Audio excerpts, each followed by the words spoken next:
Hello, everybody. Welcome to the Harrison Tinsley Show. We're joined by Vicky Richter. Met her at Amfest. Awesome journalist. How's it going? Hi, thank you for having me. And yeah, it's doing good. I'm back in the US in the sunshine, gunshine state, so I'm very happy. That's amazing. I want to start by just asking your life story. I've heard it's pretty cool, and how you grew up, and what was that like, and what you did, after growing up. I heard you did some cool things, and becoming a mom and becoming this awesome journalist. So, yeah, tell us about your life growing up.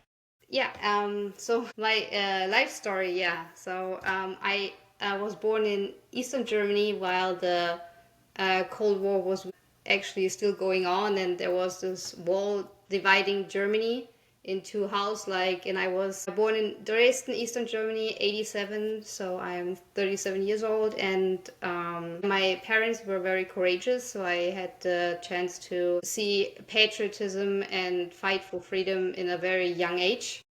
My dad left Eastern Germany over Checkpoint Charlie 88, 1988, and my mom kept me and my brother in Eastern Germany till 89.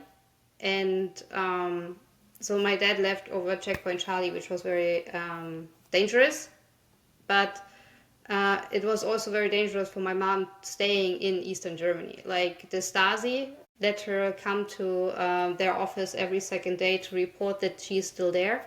They threatened her. They threatened her to take me and my brother away. I have an older brother, and they threatened her to put us in a socialistic foster care because they weren't obeying the socialistic mindset and dictatorship. So my mom, yeah, put me and my brother in a car in the middle of the night, and then she drove over several countries. Saxonia, the state where I was born, then Poland, Czech, Austria, Hungary. No, Hungary and then Austria, because with the Iron Curtain, there was no going to Austria. So she could leave Eastern Germany, then over Hungary, and then we went to from Austria to Bavaria, and we were in this refugee camp where all the Eastern Germans were camping or were brought together in Munich under the American army.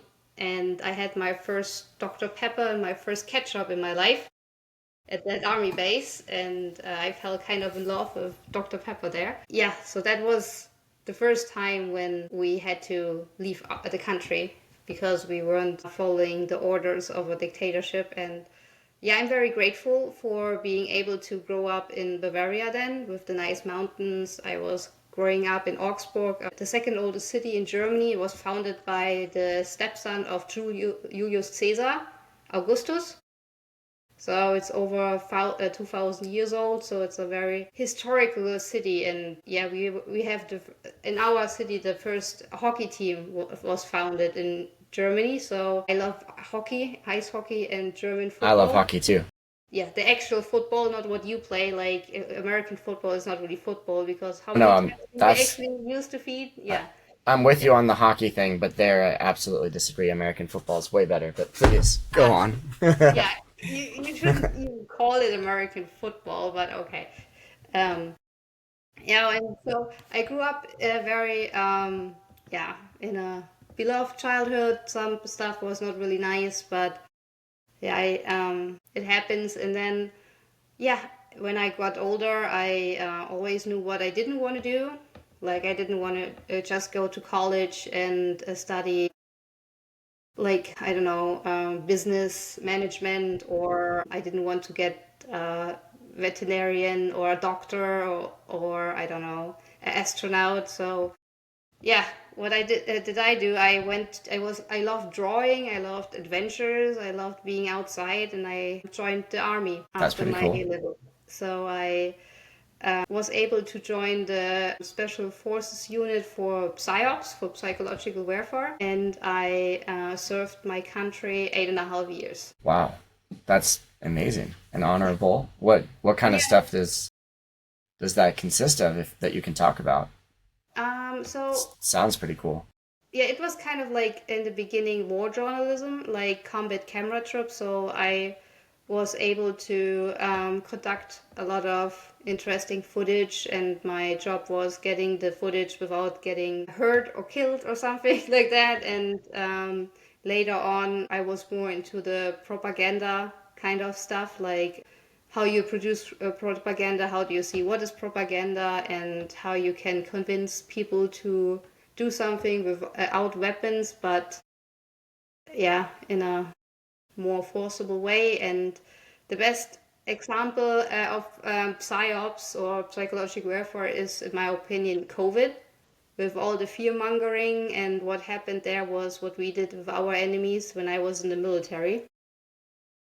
So, yes, that was kind of interesting. And while I was in the military, I got my wonderful daughter. I'm a single mom, and I'm very proud of my child. And yeah, it's very interesting to see something growing up, which is such a perfect individuum like my child. Like, I'm very proud of It's the myself that best thing ever. Yeah, yeah, that I was it's able so to cool. create such a thing. And yeah, what can I say? And like, I really loved the journalism part in the military, and I had to leave the military because of medical discharge, and I had a medical, how can I say that?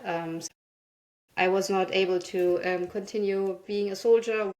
Literally broke me mentally a little bit, because it's kind of the thing what you have, like, it's a second family, the military, and you grow very close to your comrades, and it's also the purpose what you have, like, you knew what you did on the evening, like, you didn't come just home and said, oh, I just went through this Excel file, this and this. No, you actually saw what you did, and it had purpose. And in that time where when I was in the military, I was really believing that I did something good for the good cause, for bringing democracy and helping women to not being tortured under a religion or a ideology which is far beyond from normal. And yeah, and now I'm a little bit of thinking about that I would not join the military again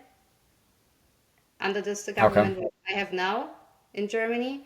But I don't feel sad that I joined the military. Like, I would always fight for my country and I would always do it again, but I would not do it for this government, if this makes sense. It makes sense. I think that's incredible that you did that. It's also kind of wild because how it ties into, you were literally working on psyops, and then you Yeah. become this journalist who's kind of Hmm. exposing a bunch of psyops, Yes. which I think's pretty interesting and probably handy It in helping you depends do how so. you see it. How you see it. So 2016, I left the military, and I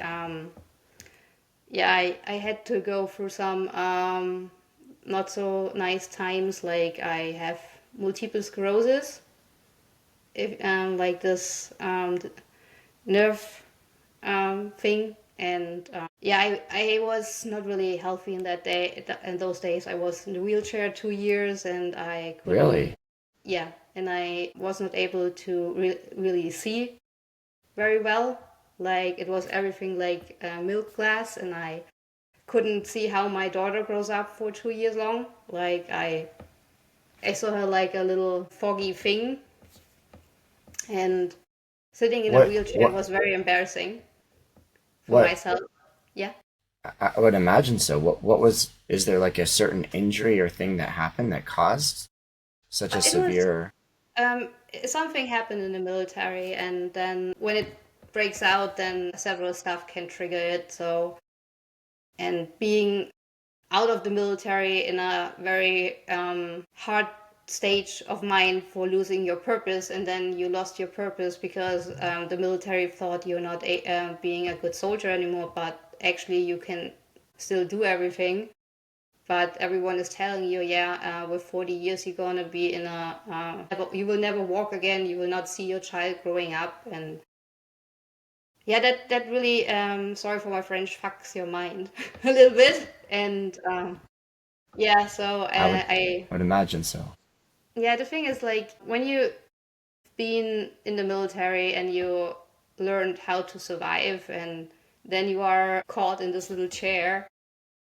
That's kind of like, no, that's not me, and I don't want to be that mother who um, my daughter has to look at every day, that I'm just sitting there. And the thing is, when you got the diagnosis for multiple sclerosis, they put you in such group, some therapy group where all those MS people are. And the funny thing was, like, I was the youngest, and everyone was like, yeah, it's okay when you hate the people around you, you can let them feel your pain. And I was like sitting there, like, that's not really healthy. Like, I don't know. Yeah.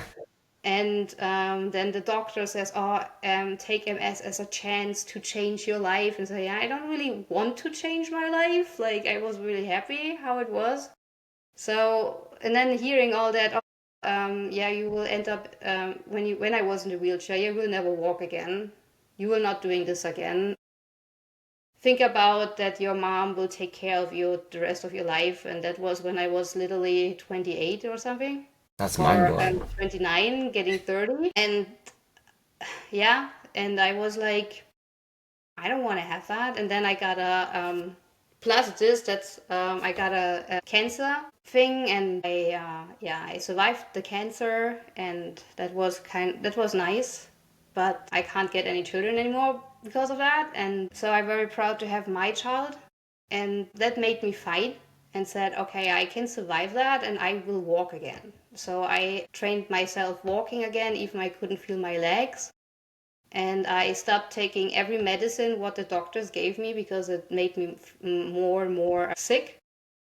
So I said, no, I'm gonna do it on my own and with my help of my family. And I learned how to avoid trigger moments, or I learned how to try to avoid. I can't really avoid everything.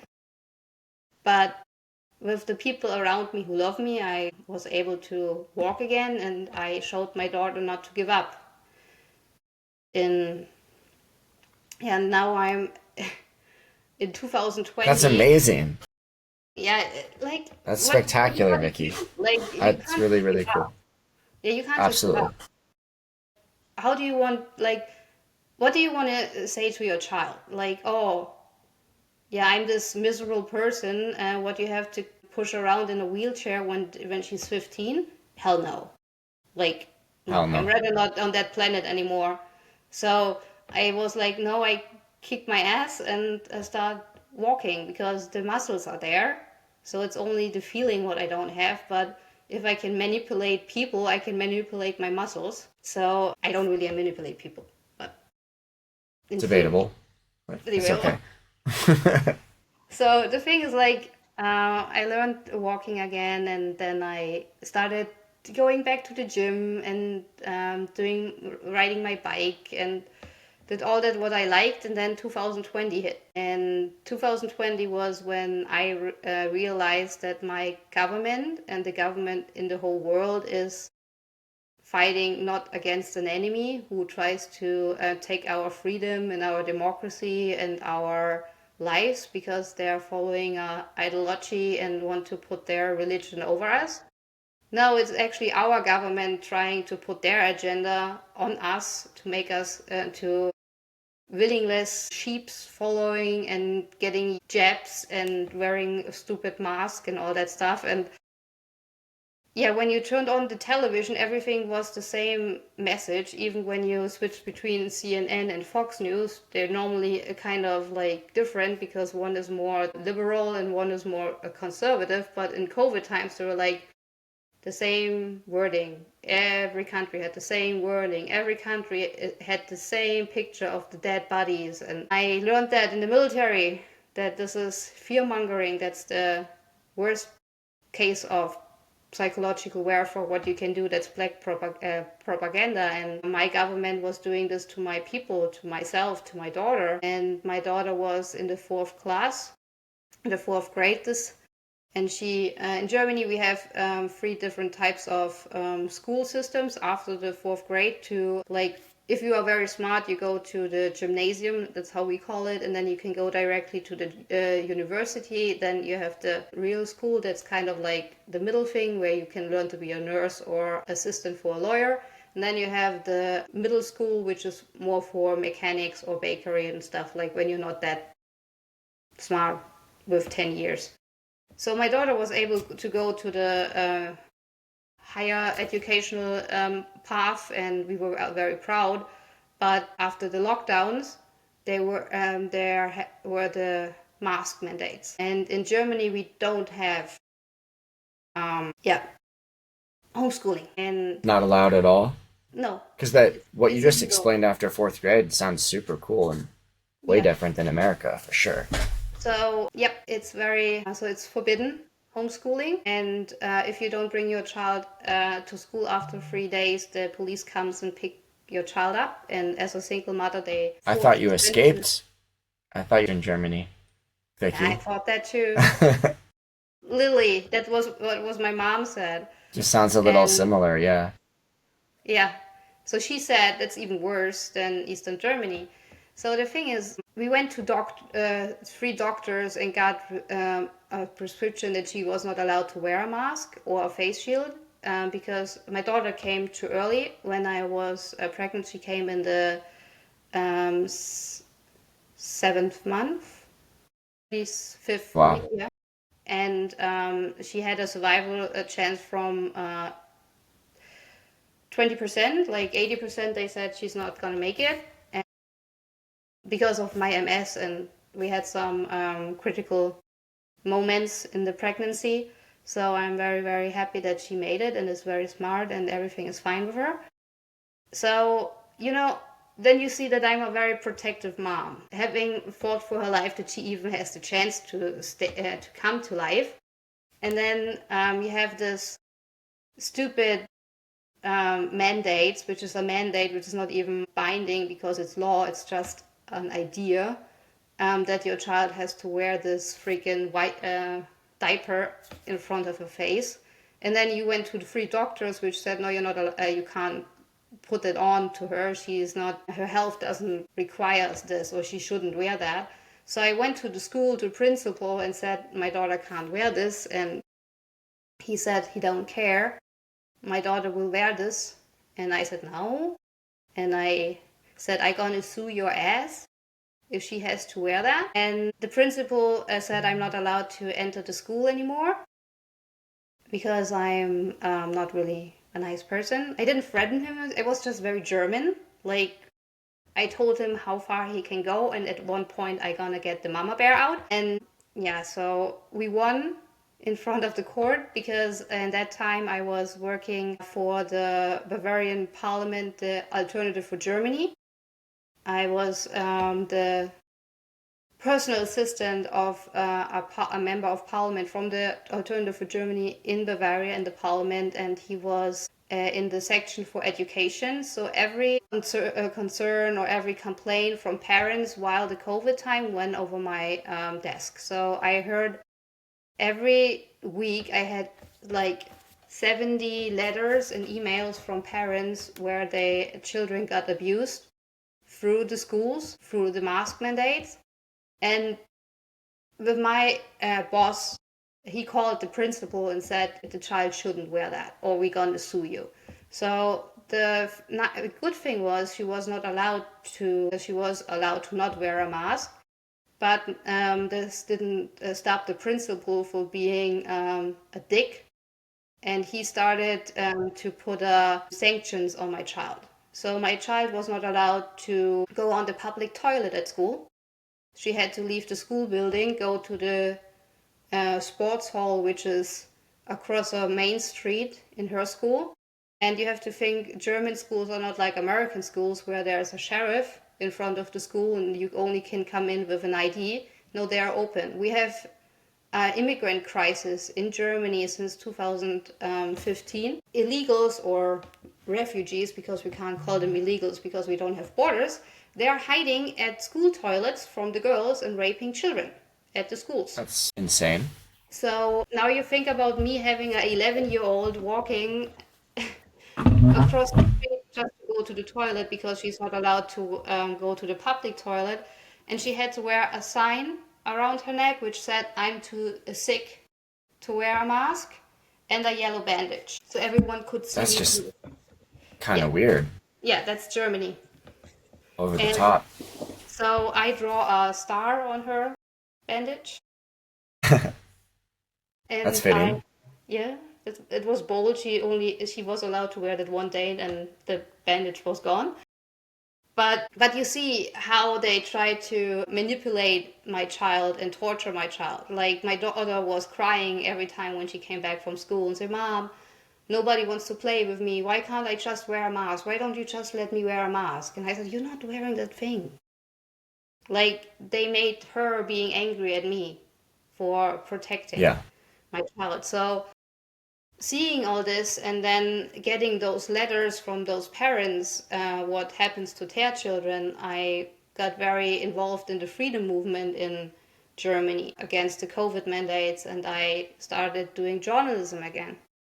This time, not for the government, this time actually showing the people what's really going on. So I was at every protest in Europe. So I went from every country to the main protest and showed the world on my YouTube channel that it's not only little Germany who's waking up or little Italy. No, it's whole Europe. And I did it bilingual, so in English and in German, so my friends in America could watch it. And that got me a lot of tension. Like a lot of people saw me, and I also trained the German freedom movement leadership how to see psyops attacks, like how to see a honeypot, how to see false flags, how to identify agent provocateurs in our protest. Because the funny thing is, every time when we had a protest, everything was peaceful. The mainstream media wouldn't put out their cameras, but at 5 minutes before something happened, suddenly the mainstream media had their cameras out, and then we had our Nazi fascist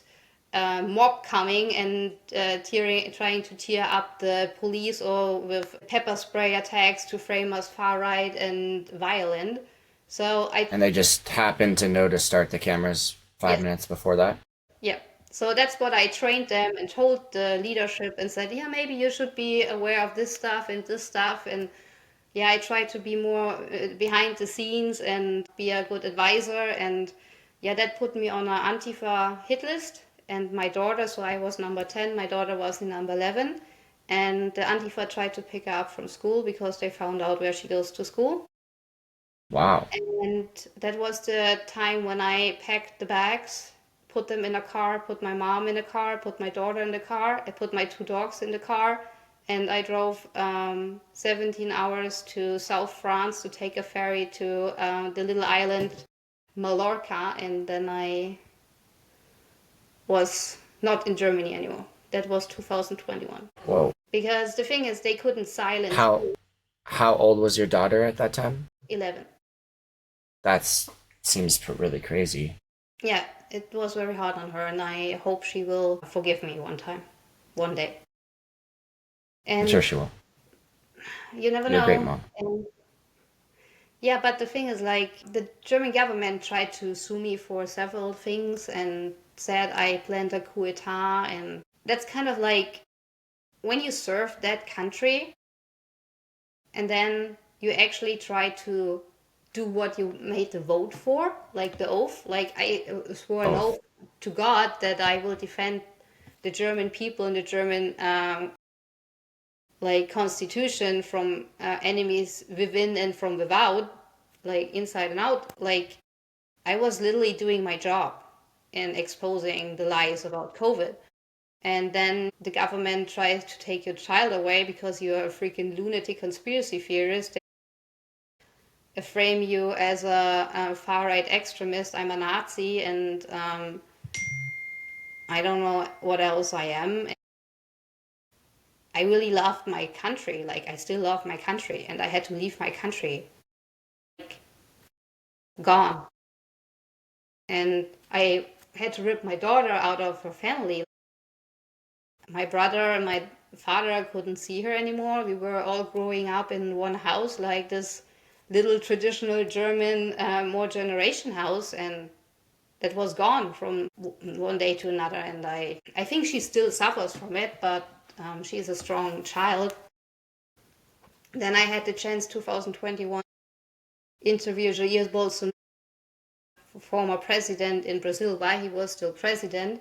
I got invited from the administration, and that was kind of the most exciting thing in my life what I did, being a sitting president and show the world that he's not the Brazilian Trump Nazi Hitler version, that he's actually trying to save his country and conservative values. And yeah, and the plan was going to America for 3 weeks in 2021 and report from CPAC and Amfest. And the funny thing was, like, they wanted to have the vaccine or a visa or invitation letter, and I didn't have a visa. I was thinking, okay, I can just come with my ESTA, but with the COVID mandates or the blockades, it was not allowed, only with a visa, with a reason. So I called the Brazilian administration, a friend of mine, and said, hey, my flight goes in 8 hours. I don't know if I can even enter the state. So what can I do? And he said,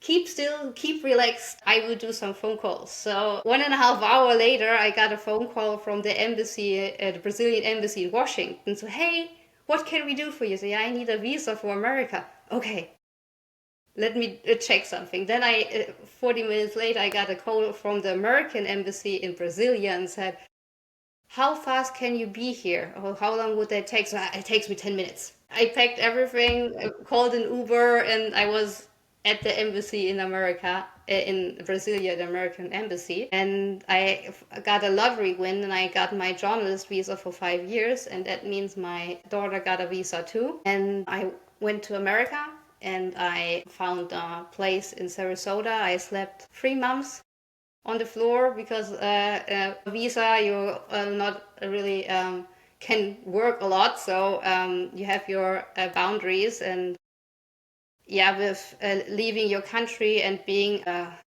domestic terrorist, the bank accounts get frozen very often.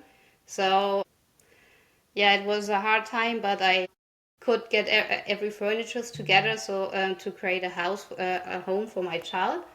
And then the German government didn't let her out for 5 months because she needed a new passport, and the government didn't want to give her a passport. They said, I have to go back to Germany and pick up the passport. And I said, I'm not coming to Germany. And was she with your dad at that time, or That was my was she in mom some? in Spain. Okay. And after some letters from my lawyer and some pressure, they finally gave her the um, passport so we can bring it to the American embassy in Munich. Because the thing was, it was COVID, everything. You could do everything over Zoom or a phone call or something, because, you're dangerous, you're human, you're breathing, you can bring a COVID. But they wanted me to get in on a plane to go personally picking that thing up. Like, I'm not that stupid. So um, my mom had the chance to bring her here, and then we were together. And yeah, so I'm now here with my daughter and in America. And yeah, what did I do in America? I tried to use my skills as a journalist. I exposed a lot of child sex trafficking crimes at the border in Arizona and in Texas. I report about corruption. I interviewed a lot of interesting people: Bannon, John Voight, General Flynn, Roger Stone, every important person in Brazil. Brazil is even more funny. Last year, I was in Brazil, and because you heard probably about that X got blocked in Brazil. Yeah. Yeah, so I went to Brazil because I got an invitation to be on the rally truck of Jair Bolsonaro to demonstrate against the dictatorship from Supreme Court Justice de Moraes. And I was there, and I interviewed Eduardo Bolsonaro, Gustavo Gaia, all the Congress members. They invited me going back to the capital and say, hey, do you want to interview more people? And I said, yeah. And out of those little interviews, I got the idea to make a documentary about it, about the fight for freedom of speech in Brazil for Moraes. They get Moraes out, that's Brazilian. And the funny thing was, I was there 10 days, and I try to be a real journalist. Like, I'm not doing bias. Like, I want to hear both sides. Like, I talk with the Democrats, I talk with illegals, I talk with the Republicans, because I want to have both sides to give it to my audience, and then they can decide what they want to think, what is true, but not filtered through a opinion. Like, my opinion is not important when I report. Like, I'm a very, very strong-headed, stubborn, conservative, libertarian person. Like, really stubborn, but not when I'm reporting about, because that's not, like, if I want to put my opinion in it, I tell you that's my opinion, but that's not journalism. Like, it's the opinion piece. So I tried to interview also the other side. Like, I sent a email to Lula, that's the sitting president in Brazil. I sent an email to the Workers' Party, the Communistic Party, and also to de Moraes himself.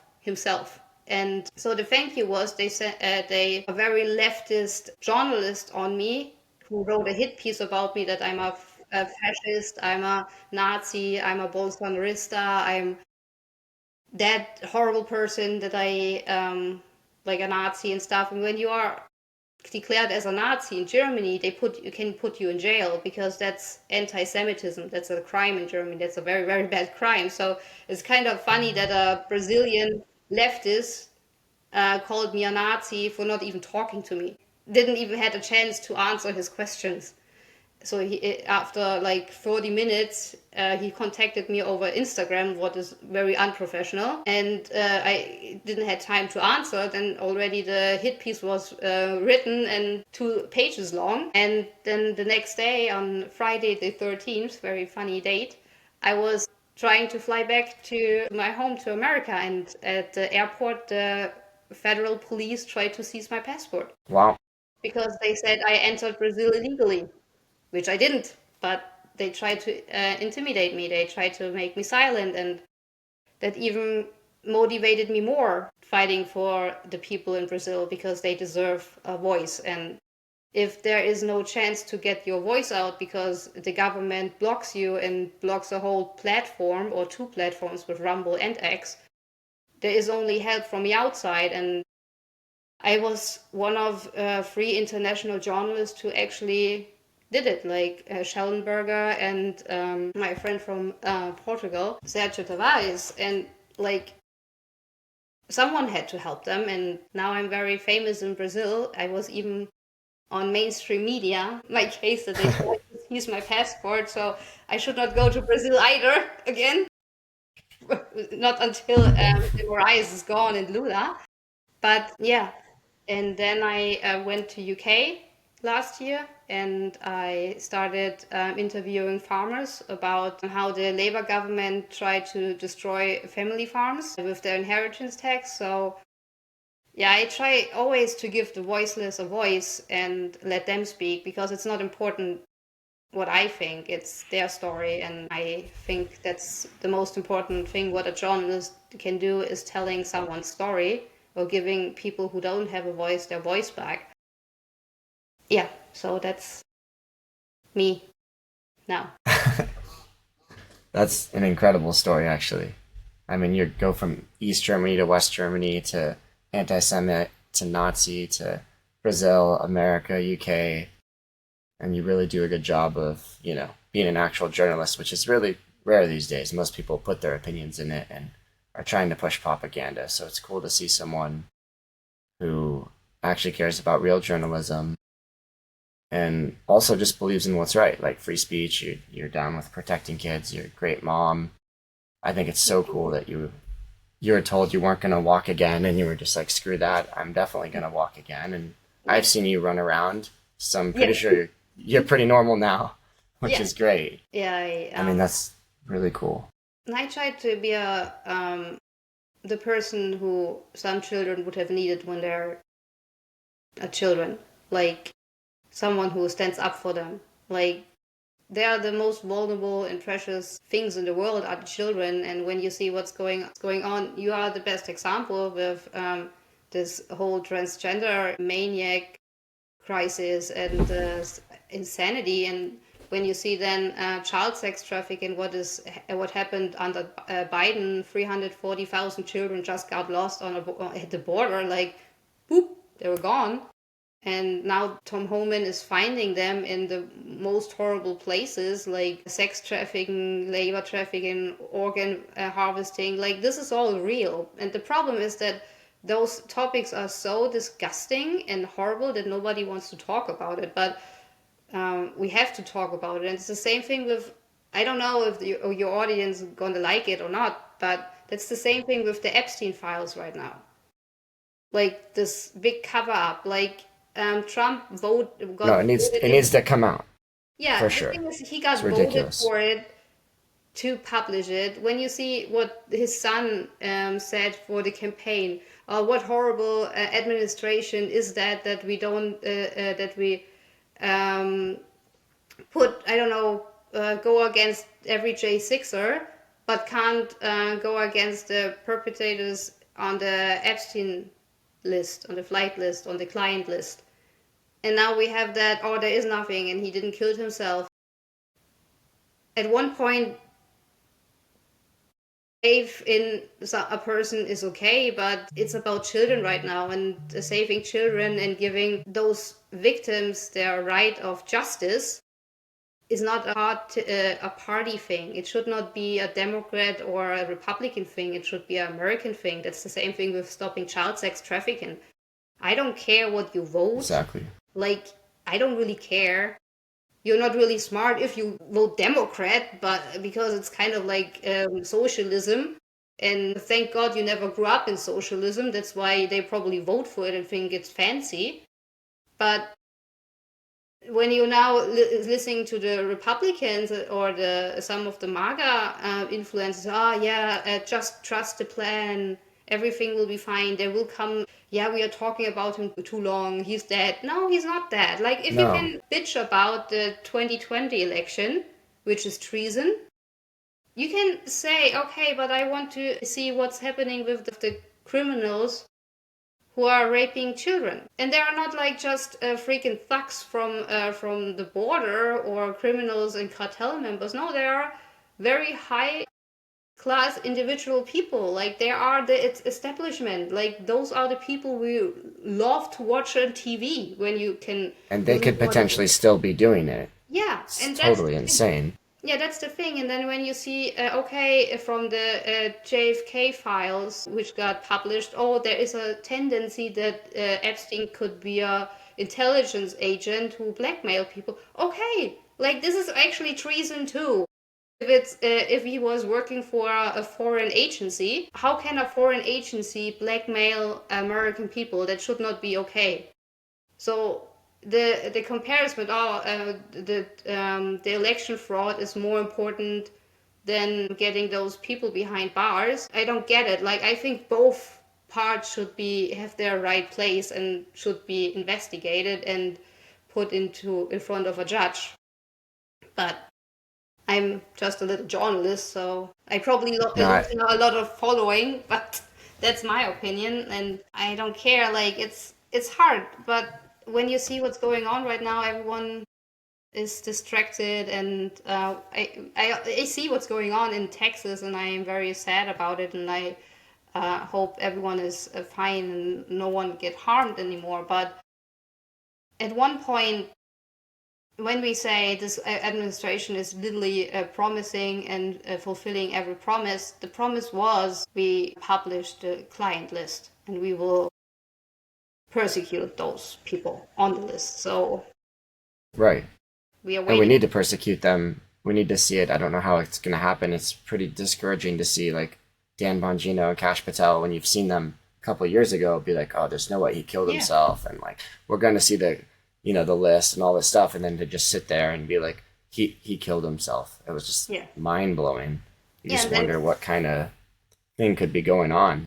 Yeah, and then there's 1 minute lost in the video, and then they say, oh, the video was pampered and edited with Adobe. So it's kind of like, yeah, No, but yeah, No. we will see. And today we heard from Lara Trump that there will be something coming. So hopefully they change their mind and actually something is coming. I would hope that because that would give a lot of trust in the Well, you're administration. an expert, kind of an expert in psyops and stuff. I mean, what reason would there potentially be for some top secret thing to not show us Yeah, because they don't something want like us to that? know who's on the list. Okay. Like, But we're like gonna find out who's on the list. We the have thing to. is, when you see the excuse, oh, it's a Democrat hoax. It was created by Hillary and Obama and Biden. Okay, if this is a Democrat hoax, Trump would be on the list and they would love to publish it. Yeah. Because when you see what happened with all the lawfare, like they tried to get Trump in jail for the hush money thing, wouldn't it be super easy to just publish the Epstein files? Like that's kind of a real crime. Just Yeah. asking. So they didn't do it. So there are a lot of people on that list who are from that corner. And then you even have Bill Clinton saying, "I never had sex with minors." Like he literally said, "Yeah, I was on that island, but I didn't do anything with kids." Yeah, that's not good enough, but yeah. There's a painting of him at the island, if I recall correctly. Or you have this Yeah. painting, yeah, what you just said with the painting with the dress and stuff. Like, okay, even we heard that Trump was not involved in those orgies because we saw some of the court reports coming out. Like I reported about that in 2024. That's good that he is not involved in the crimes. But maybe some people behind Trump, some people in the administration, some judges. So, okay, when people say, yeah, we can't publish it because it's a national threat, it would collapse the whole system. Okay, if the system collapses on truth, let it Right. collapse because then it's not the right system. Then it's not based on the values what you create you founded your country on, because you claim all the time you're a Christian Judean country and you love God, you want to save the children and God bless America, one nation under God. I don't think that God would like to have a system which defends child sex traffickers or rapists. Like, I don't think Exactly. God would like that. So, yeah, that's my point of view why they won't publish it. Or that it comes out that Epstein was working for the CIA or for the Mossad. Okay, that's an intelligence agency. One is in your country, so you are literally blackmailing your own people, which is against the Constitution for the CIA, what I heard. And then you should think about, okay, how does the CIA let those people doing those crimes just to be blackmailed? And then when you see, okay, maybe it's the Mossad, then you should think, how can it be that another nation is allowed to have so much power about powerful people in your country? So it's either or, not a nice truth. But the truth doesn't have to be nice. We don't have to like it. It's just the truth, and we have to live with it. It's Or just the truth. we just take, I think it was the red pill. No, the blue pill. We take the blue pill. The blue pill. The blue pill, stay in our little matrix and just be happy and eat a fake steak. I think it's time to escape the matrix. It's time to protect children. They are the most amazing, innocent. It crosses party lines, like you were saying. Like no one wants little kids being mutilated, sterilized for life. No one wants guys taking all the women's trophies, changing in front of them in locker rooms. No one wants 300,000 missing kids. That's just mind blowing. All three of those things people won't even believe you when you tell them because it just they're cognitively dissonant because it sounds so insane, but it's true. And then as far as Epstein goes, we were promised that, and we absolutely should keep demanding it until we get it. It doesn't matter who's on it; they should face punishment if they did something to children, as far as I can see it. Yeah, and that's the same with P. Diddy. Like, P. Diddy got found not guilty for trafficking charges, and he literally trafficked those. Okay, the girlfriend can't really say she got trafficked because she was the girlfriend. Like, she chose to Okay. do so. But there are several other victims and witnesses who weren't the girlfriend, who were just the assistants or were other kind of involved and had to go What did they through. charge him with? Yeah, like a misconduct. I don't know what else. Not the Smaller one. charges, right? Yeah, Yeah. like not big ones. Like he's out in freedom now. He could do a concert or something. So like that was kind of like very disappointing. And when you compare this with the Epstein cover up right now, it's like, yeah, but weren't we all so happy that they got raided by the FBI, that the FBI actually is doing their job since years after persecuting patriots and putting patriots in jail, and you have J6 and all that stuff where the FBI was used as a tool against you American people, and now you just say, okay, we have a tweet, we have one statement from Trump, why do we still want to know about that creep? So But he knows that we've all wanted to know all the details the whole time. It's yeah, so obvious. the thing is like, I know you can't get all the details, but you can have the minimum of truth that you can actually believe it, but because you can't just have some years of years telling Epstein didn't kill himself. So if there is no client list, if there is nothing there, why is Ghislaine Maxwell in jail? Yeah, for sure. If there's no client list. Yeah, if there's nothing and he just had a freaking disgusting child porn, which he should be in jail for too, why is she then in jail? Why is she then the most feared person right now? Why does the Congress doesn't want her to have a hearing and talk about her black book if there's nothing? Like this doesn't add up. Like it's it's kind of like the government is treating you guys like kindergarten children. We're not talking about this anymore. It does feel that way. Yeah, don't get your ice cream. It's done.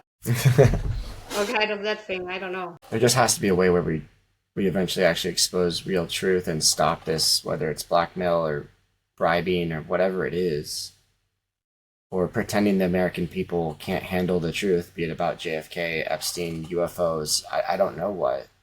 I think that, like you said, whatever happens with truth is the best thing that can happen, even if it causes things to collapse. Maybe they're supposed to collapse.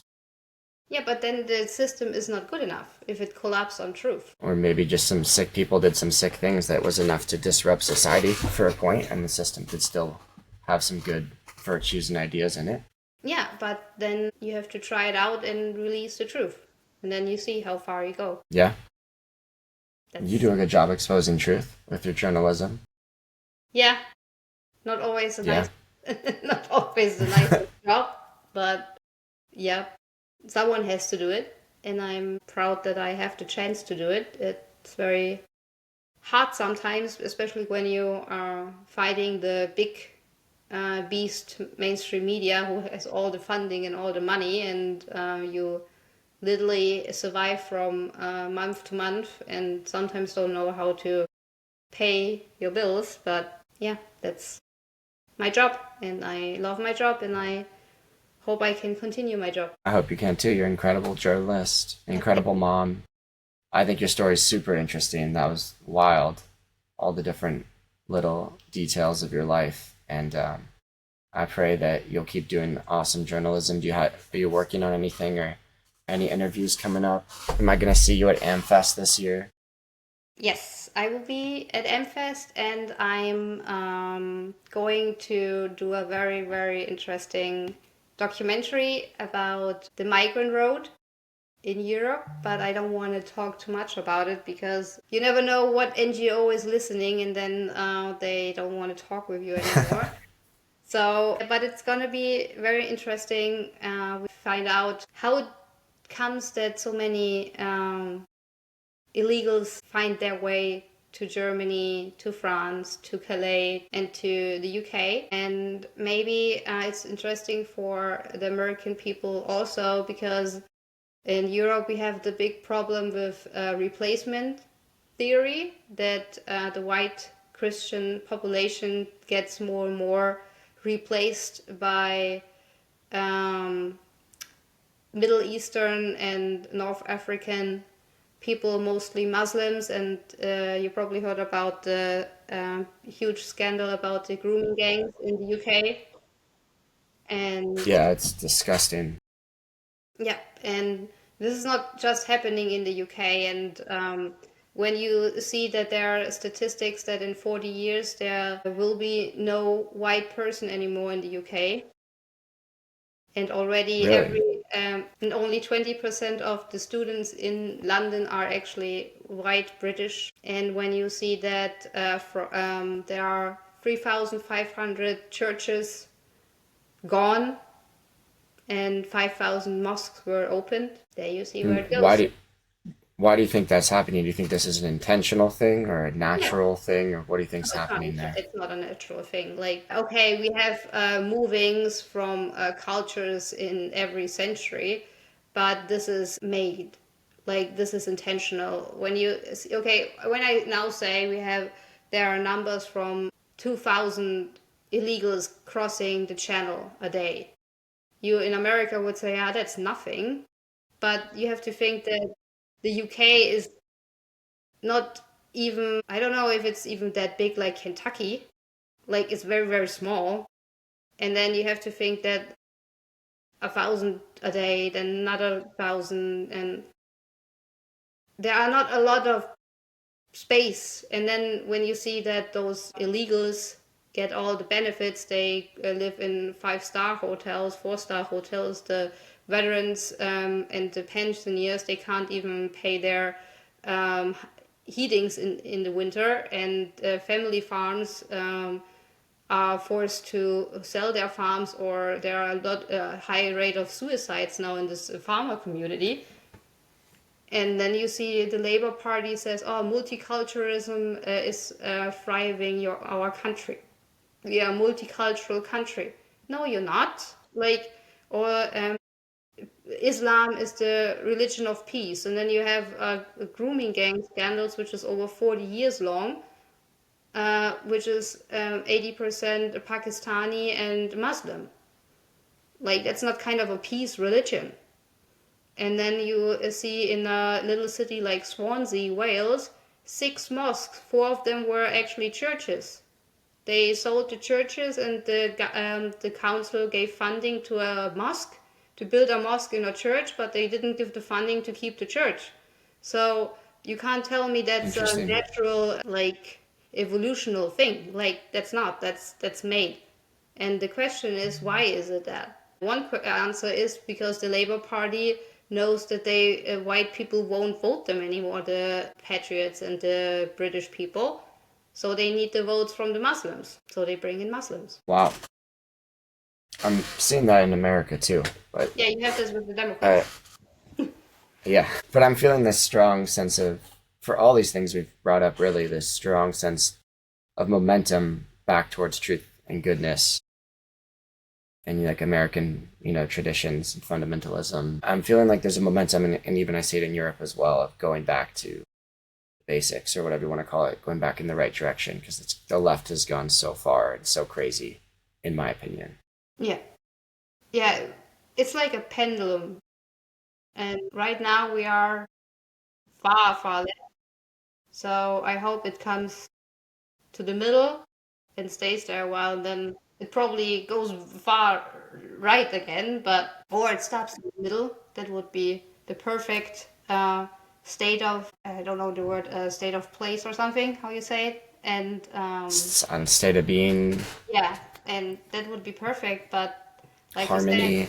harmony, yeah, but there is always black and white. There's dark and light, and night and moon, night and day, and sun and moon. But right now we are too much on the dark side, and we the But I think people good have. always wins, Yeah, I hope so. Like as long as the good Star people have Wars, courage. yeah, the Jedi. Like Star Wars, exactly right. Yeah, yeah. Lord of the Rings, Star Wars, that's what Oh, it, yeah, I maybe love it's Lord just of my the Rings. brainwashing growing up. Lord of the Rings. I love Lord of the Rings. The Hobbit. Me too. Yeah, yeah. Those are the things that. And there's a reason those stories resonate with us innately. Like they, you feel it, like against all odds, somehow good's able to defeat evil, Yeah, good. and it's But pretty now I play crazy. the devil's advocate. Everyone is the fan of the Mockingbird. Everyone loves the Hunger Games.